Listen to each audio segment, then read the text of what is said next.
السلام عليكم ورحمة الله وبركاته. نحمد ونصلي على رسوله الكريم. أما بعد، فأعوذ بالله من الشيطان الرجيم. بسم الله الرحمن الرحيم.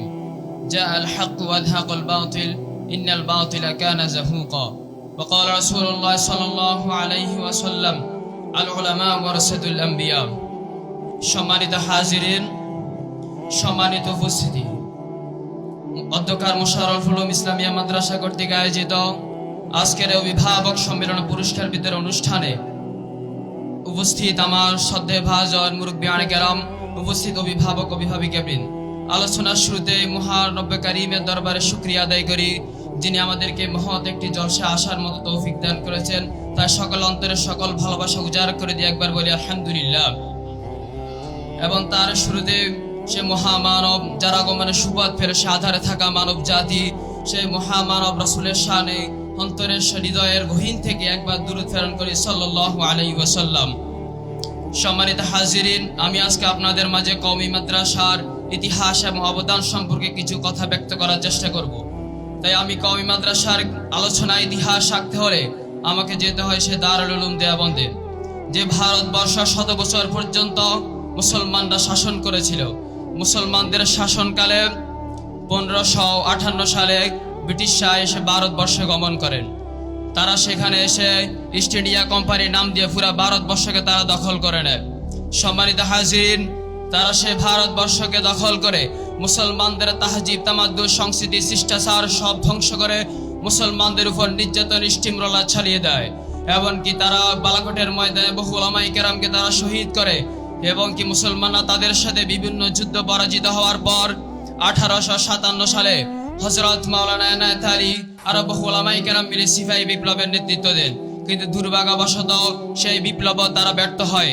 তখন উলামায়ে কেরাম দেখলো যে আমরা মুসলমানরা ইংরেজদের সাথে সশস্ত্র বিপ্লব করে পারবো না, আমাদের জন্য প্রয়োজন একটি আদর্শ বিপ্লবের। সেই আদর্শ বিপ্লব ছিল দারুল উলুম দেওবন্দ, যা প্রতিষ্ঠিত হয়েছিল মহাভারতের উত্তম প্রদেশে দেওবন্দ শহরে, যাকে আল্লামা কাসেম নানুতুবি রশিদ আহমদ গাঙ্গুহি রহমাতুল্লাহ আলাইহির হাত ধরে প্রতিষ্ঠিত সে দারুল উলুম দেওবন্দ, যার লক্ষ্য ছিল ইসলামী সংস্কৃতির বিস্তার ঘটানো, ইসলামী জ্ঞান অর্জন করা, রাজনৈতিক ক্ষেত্রে পূর্ণাঙ্গ ভূমিকা রাখা, অর্থনৈতিক ক্ষেত্রে পূর্ণাঙ্গ ভূমিকা রাখা, সামাজিক ক্ষেত্রে পূর্ণাঙ্গ ভূমিকা রাখা।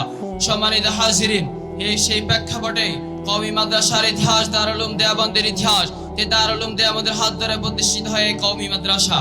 সম্মানিত হাজির, এটা শুধু একটি শিক্ষা প্রতিষ্ঠানের মধ্যে সীমাবদ্ধ নয়, এটা একটি আদর্শ মানুষ গড়ার শিক্ষা প্রতিষ্ঠান।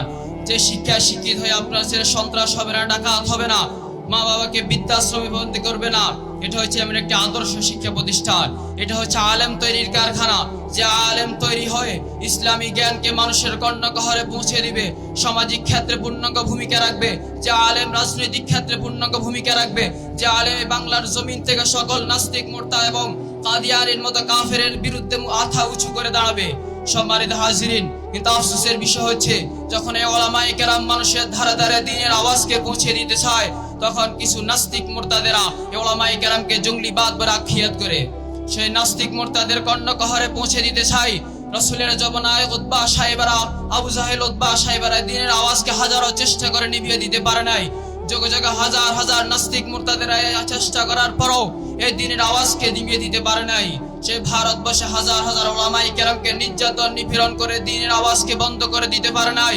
আমরা বলতে চাই, যেমন ভাবে রাসূলুল্লাহ সাল্লাল্লাহু আলাইহি ওয়াসাল্লাম এই দ্বীনের আওয়াজকে সমুন্নত রাখতে উহুদের ময়দানে দান মুবারক শহীদ করেছেন, বদরের যুদ্ধে অংশগ্রহণ করেছেন, তাইফের ময়দানে রক্ত ঝরিয়েছেন, যেমন ভাবে ওমর বিন খাত্তাব ভূমিকা রেখেছেন, যেমন ভাবে উলামায়ে কেরাম ভারতবর্ষে ভূমিকা রেখেছেন। যদি কোন নাস্তিক মুরতাদের দ্বীনের আওয়াজকে নিভিয়ে দিতে চায়, তো প্রয়োজন আবার সে রাসূলের ভূমিকা পালন করা হবে, সে প্রয়োজন ওমর বিন খাত্তাবের ভূমিকা আবার পুনরায় পালন করা হবে, সে খালিদ বিন ওয়ালিদের ভূমিকা পুনরায় পালন করা হবে, সে উলামায়ে দেওবন্দের ভূমিকা পুনরায় পালন করা হবে। সম্মানিত হাজিরিন, আপনারা জানেন এটা শুধু একটি কওমি মাদ্রাসা শিক্ষা প্রতিষ্ঠানের মধ্যে সীমাবদ্ধ নয়, বরং এটা হচ্ছে একটি মুসলিম উম্মার ইমানি চেতনা, যে শিক্ষা শিক্ষিত হয়ে সারা বিশ্বকে আগ্রহণ করে তুলবে। সম্মানিত হাজিরিন, এটা শুধু অতীতেই নয়, আগামী দিন আমাদের মুসলিম উম্মাহর ধর্মীয় পরিচিতি।